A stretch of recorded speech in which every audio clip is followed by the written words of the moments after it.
Greetings and salutations, Relax Gamer Nation, and welcome back to Space Engineers, where we talk about stuff. This is my snippets series, my experiment world, my whatever you want to call it. And we today are going to talk about wheels. People get confused about wheels. They're not sure if the wheels are put on the correct way or what the variables should be, or if you can even attach wheels to other wheels, which you can, but there's a little bit of a caveat there. Anyway, I'm going to bring you back in a moment, and if you like this series, make sure you hit that thumbs up and definitely hit that subscribe button over there. Anyway, let's get started. Anyway, this is my experiment wheels. Wow, wheels are on the brain. And we are going to, like I said earlier, talk about wheels. So first things first, wheels are an important first step to mobility in any brand new survival-based series. It's faster than the jetpack. It doesn't use jetpack fuel. And they're pretty easy to put together. But there's a few things you need to know about wheels. First off, there are two different variants of wheels. There are the basic wheels.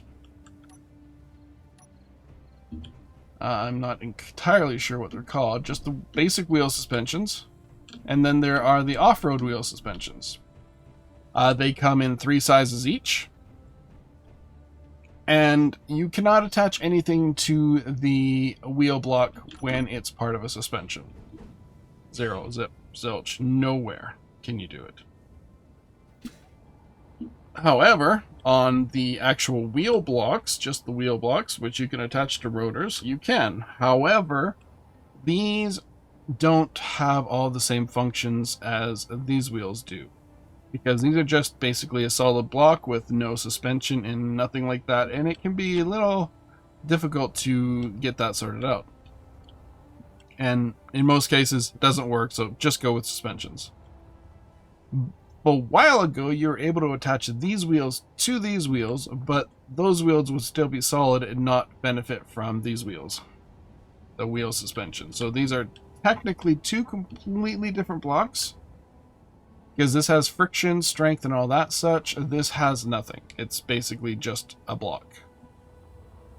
So, they are available on both small grid, and large grid. Small grid wheels are relatively cheap to produce. If I can even find my welder. There we go. Which, the most expensive part is construction components and large steel tubes. The suspension, most expensive part is construction components and steel plates. So you need small and large steel tubes for wheels. So before you can even build a wheeled vehicle, you need to have at the very minimum a basic assembler, which is this thing. This thing will allow you to build a variety of things, including your large steel tubes, which is what you really need. The survival kit, which I do not have a survival kit available at the moment, will not let you build small tubes or large tubes, or batteries for that matter. So before you can build a wheeled vehicle, you gotta have a basic assembler in order to get the parts necessary to build those. Now this is vanilla based. It changes depending on what other mods you have on, but this is vanilla.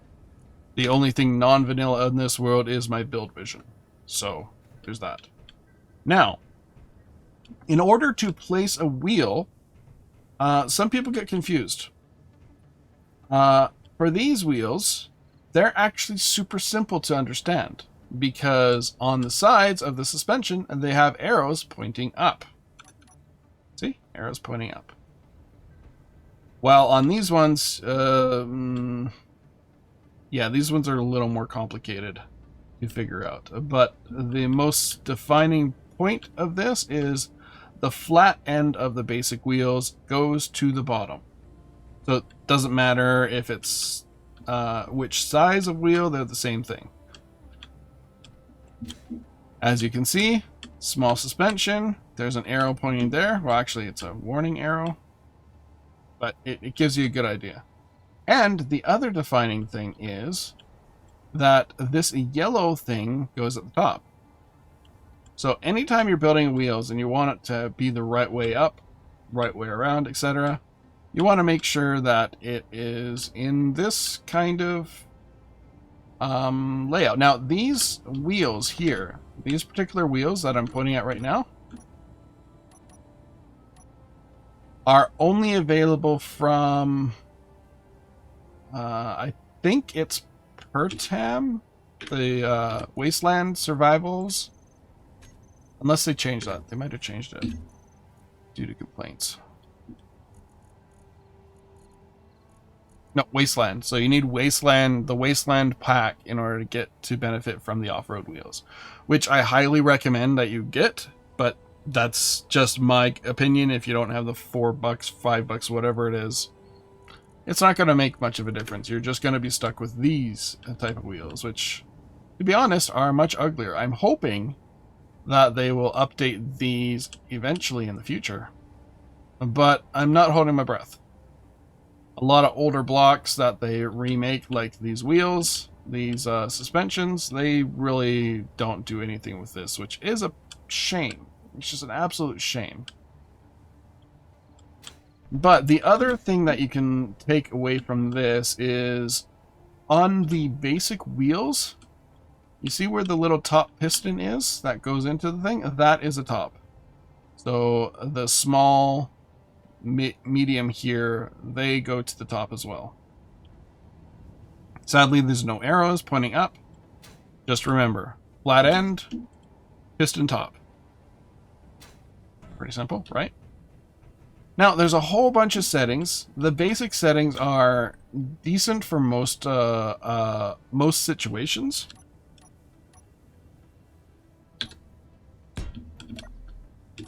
But you want to change these as soon as possible. The most important thing that you should probably change if you're only using small batteries or whatnot is your power consumption. This pushes power to the wheels. I usually drop these down to maybe half of the size. How you decide to do it is completely up to you. I'm just going over the little settings here. The steering angle is basically the angle in which the wheels steer. These aren't going to steer because there's no battery attached to it. There. So that's the steering angle. I like to keep my steering angle at 20 or lower, because if you steer too hard, you might end up flipping. You have that on both the off-road wheel suspension and the regular wheel suspension. Another thing is strength. This is basically the sponginess of your suspension. This depends, is determined when you are adding more weight to the grid. So if you're adding cargo containers, etc., you want to up the strength. I typically don't go much past 25%. But again, that's in your opinion. The friction, not super, well, it's important if you're going up hills. The higher the friction, the more stickiness the wheels are to the surface. Speed limit, 180 is way too fast for a ground vehicle, but you can probably get away with it if you put on a lot of wheels. Propulsion override and steering override are self-explanatory. They override your propulsion. This is good if you want to use like a trailer or whatnot, and you don't have like the subgrid script that I typically use on my trailers.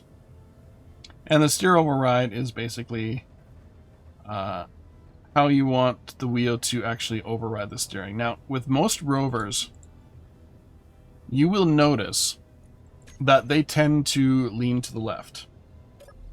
It doesn't matter what you put on the grid, they're always going to the left. That's something to do with the way it's set up, because when the game is determining your turning and stuff like that, it goes left to right.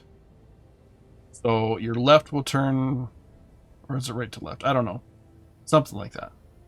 But your left will turn left more often. Let's see if I can give you an example. Over here is my Rambler. You've seen this on my Per 10 Survival, if you watched my Per 10 Survival. And it's a pretty good vehicle. I've had fun with it. I've built trailers for it. And I'm always iterating on it. So here's our Rambler. I'm not sure how I'm going to do this because this isn't really a super flat terrain. But for some odd reason it's cooperating, so whatever. Now, 120 kilometers an hour, which is what I have this set to, is about 31 meters per second. It allows me to turn fairly well, and I have my turning radius down to, I think, 15 or 20. I'm not entirely sure, and I also have my rear wheel set up to turn at, I think, a 5-degree angle or something like that.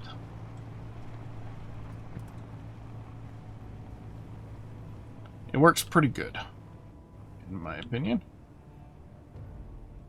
Yes, let's run over some warheads. That's a great idea. And I'm using 2 scripts on this vehicle. I'm using the subgrid script, which is only affects when I have a trailer attached. And I'm using a another script. What's it called? Not that it really matters. Advanced brakes and sound. I'm not going to go over it.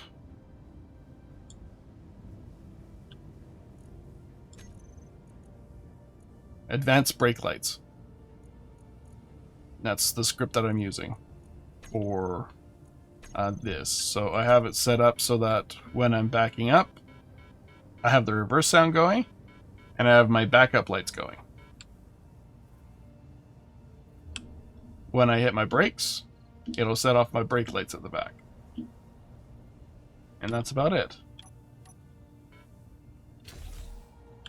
So yeah, anyway, back to wheels. So they come into large grid and small grid, as I mentioned. Now these wheels, I already mentioned that they are more of a, they're basically a solid block, so don't bother using them. I'm not sure if I hit all the points that I wanted to hit on this video, but yeah, they come in 2 different sizes.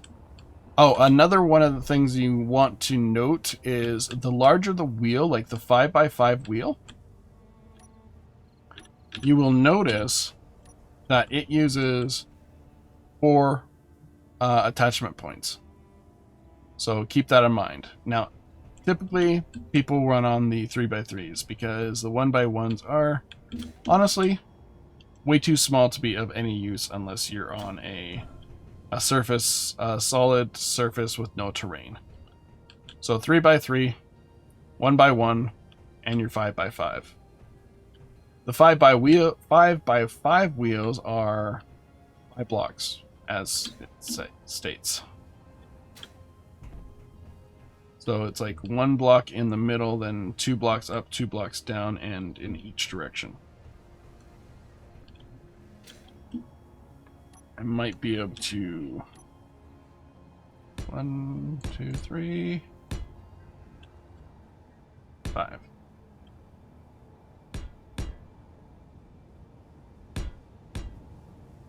Like so. Anyway, I have been a Relaxed Gamer. This has been Space Engineers, experiments, snippets, whatever you want to call them. This is my experiment world where I do miscellaneous things and break stuff and test things, etc. And that's about it for me. Please feel free to hit that subscribe button, hit those likes, and toss a comment in a comment below if you're still confused, because I may or may not have gone over everything. There might be more stuff to it that I forgot to go over. So yeah, just keep that in mind. Anyway, until next time, ciao.